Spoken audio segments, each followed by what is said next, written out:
বিভিন্ন পণ্য ও সেবার উপর ভ্যাট বাড়ানোর সিদ্ধান্তে সাধারণ জনগণ এবং ব্যবসায়ীদের মধ্যে হতাশা ও ক্ষোভের সৃষ্টি হয়েছে। চলমান উচ্চ মূল্যস্ফীতি এবং ঊর্ধ্বগতির বাজারে হঠাৎ করে এমন কর বৃদ্ধির সিদ্ধান্তের সাথে একমত হতে পারছেন না ব্যবসায়ীরা। এ নিয়ে বিস্তারিত থাকছে ডেস্ক রিপোর্টে।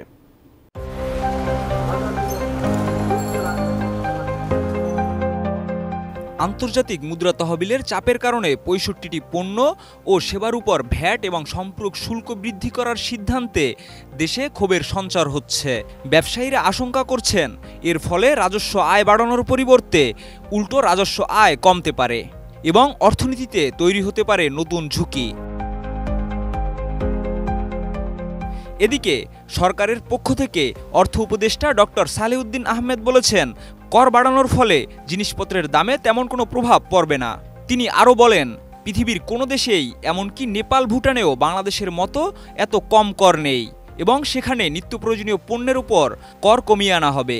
তবে ব্যবসায়ীরা এই যুক্তির সঙ্গে একমত নন। তাদের মতে এ সিদ্ধান্তে মানুষের জীবনযাত্রার ব্যয় বাড়বে এবং বিভিন্ন খাতে সংকট সৃষ্টি হবে।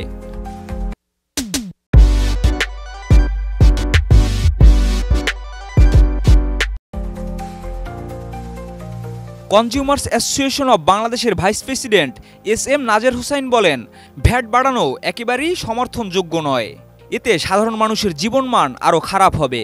তিনি আরও বলেন, যারা বিপুল অঙ্কের ট্যাক্স ফাঁকি দেন তাদের বিরুদ্ধে কার্যকর ব্যবস্থা নিতে হবে। তবে সবার উপর অতিরিক্ত কর চাপিয়ে রাজস্ব আদায় বাড়ানো যাবে না। ওষুধ শিল্প সমিতির সভাপতি আব্দুল মুক্তাদিরও এই সিদ্ধান্তের বিরোধিতা করেছেন। তার মতে সরবরাহ পর্যায়ে ভ্যাট বৃদ্ধির ফলে ওষুধের দাম বেড়ে যেতে পারে, যা সরকারের ভুল সিদ্ধান্ত হতে পারে।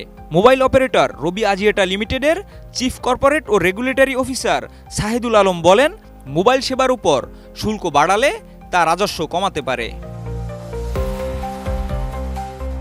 দেশি ব্র্যান্ড 12-এর ব্যবস্থাপনা পরিচালক আব্দুল্লাহ হিল রাকিব বলেন, পোশাক খাতে ভ্যাট বৃদ্ধির ফলে অর্থনীতির আকার আরও বড় হবে এবং যারা ক্যাশে বিক্রি করেন তারা লাভবান হতে পারেন, কিন্তু যারা স্বচ্ছতার সঙ্গে ব্যবসা করেন তাদের জন্য এটি ক্ষতিকর হতে পারে।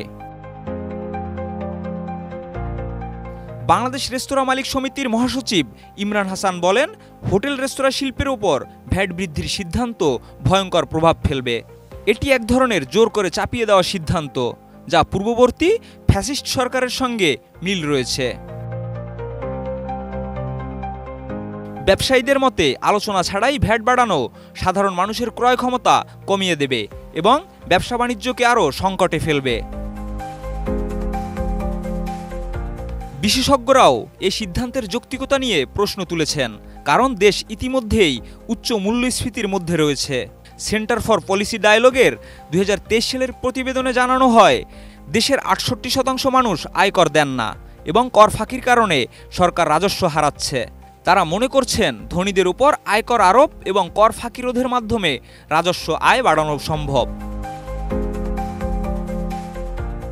অর্থনীতিবিদদের মতে আইএমএফের শর্ত পূরণের জন্য ভ্যাট বৃদ্ধি করা দুর্ভাগ্যজনক হতে পারে। তাদের মতে রাজস্ব আদায় বাড়াতে সরাসরি কর বৃদ্ধির মাধ্যমে আরও কার্যকর পদক্ষেপ নেওয়া যেতে পারে। ব্যবসায়ীরা সরকারের সিদ্ধান্ত পুনর্বিবেচনার আহ্বান জানিয়ে বলেছেন, এটি দেশের অর্থনীতির জন্য ক্ষতিকর হতে পারে। Desk report, ATN news.